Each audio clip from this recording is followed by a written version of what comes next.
நண்பர்களே, உங்கள் அன்பு ஜோதிடர் சிவ ஜோதிராமன். நம்ம இன்றைக்கி பார்க்க போதுங்க பிரணவ மந்திரம். பிரணவ மந்திரம்னா ஓம். இந்த ஓம்ங்கிற பிரணவ மந்திரம் அகார, உகார, மகார, நாத, விந்து ஆகிய இவைகளின் கூட்டுறவால் விளைந்ததாகும். சிவபெருமானும் பிரணவ வடிவமானவன். ஓ என்ற எழுத்து ஓரெழுத்தாலே உலகெங்கும்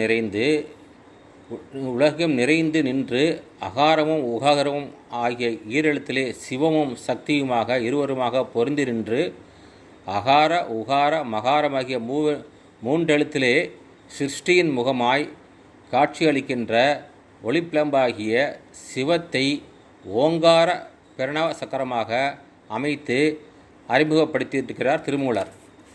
பிரணவத்தை நடுவாக கொண்டு இரு பக்கமும் சிவசக்தியாக பிரிந்து நின்று தோற்றம் தந்து வ ய என்னும் எழுத்துக்களை மேலும் கீழுமாக பொருத்தி நம என்பதை பாத எழுத்தாக உருக்கொண்டு நடுவில் ஓங்கார நிலையம் நமசிவாயா என்பது உள்வட்டமாகும், சிவாய நம என்பது புறவட்டமாகும் கொண்டு பிரணவ சக்கரம் அமைக்கப்படுகிறது.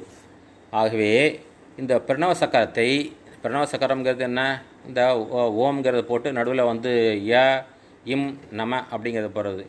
இது மாதிரி ஓங்காரத்தை நம்ம ஒழிச்சிக்கிட்டே வந்தோம்னா, ஓங்காரம்னா ஓம்ங்கிற எழுத்தை ஒழிச்சிக்கிட்டே வந்தோம்னா போகிறோம். வாழ்க்கையில் நம்ம எல்லா சுகங்களையும் அனுபவிக்க முடியும், கிடைக்கும். நமக்கு எல்லா சுகங்களும் நமக்கு கிடைக்க பெறும். அப்படிங்கிறப்ப நீங்கள் அந்த ஓம்ங்கிற எழுத்தை மட்டுமே டெய்லி காம்பரை பிரம்ம முகூர்த்த நேரத்தில் ஒரு 5 மணிக்கெல்லாம் அதை ஜெபிச்சிங்கன்னா உங்களுடைய கோரிக்கைகள் அனைத்தும் நிறைவேறும் மற்றும் கெட்ட எண்ணங்கள் உங்கள் மனதிலேருந்து வெளியேறும். அதே மாதிரி உங்கள் உடம்பில் உள்ள கெட்ட கழிவுகள் வெளியேறும், உடல் சுத்தமாகும், மனசு சுத்தமாகும். இப்படிலாம் நடக்கும்போது என்ன ஆகும்? வாழ்க்கை பிரகாசமாக இருக்கும், சந்தோஷமாக இருக்கும். குடும்பத்தில் எந்த குறையும் இருக்காது.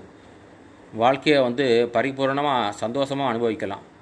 இப்படிப்பட்ட ஓம்ங்கிற எழுத்தை எல்லாருமே இதில் மதம் வேறுபாடெல்லாம் யாருமே கிடையாது. எந்த மதமாக இருந்தாலும் சரி அவங்க ஜெபிக்கலாம்.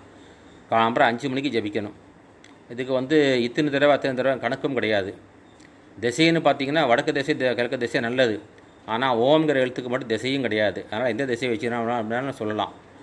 இதை சொல்லி பாருங்கள், உங்களுக்கு நல்ல பலன் கிடைக்கும். இதெல்லாம் நிறைய பேருக்கு சொல்லி கொடுத்து நல்ல பலன் கண்கண்ட அது உண்மை. இதை செஞ்சு பாருங்கள். இப்படிக்கு ஸ்ரீ பத்ரன் மந்திராலயம், அகோர மந்திராலயம், கேரளா மற்றும் கும்பகோணம் மற்றும் ஸ்ரீ திருச்செந்தூர் முருகன் ஜோதிட நிலையம். நன்றி, வணக்கம் அன்பர்களே.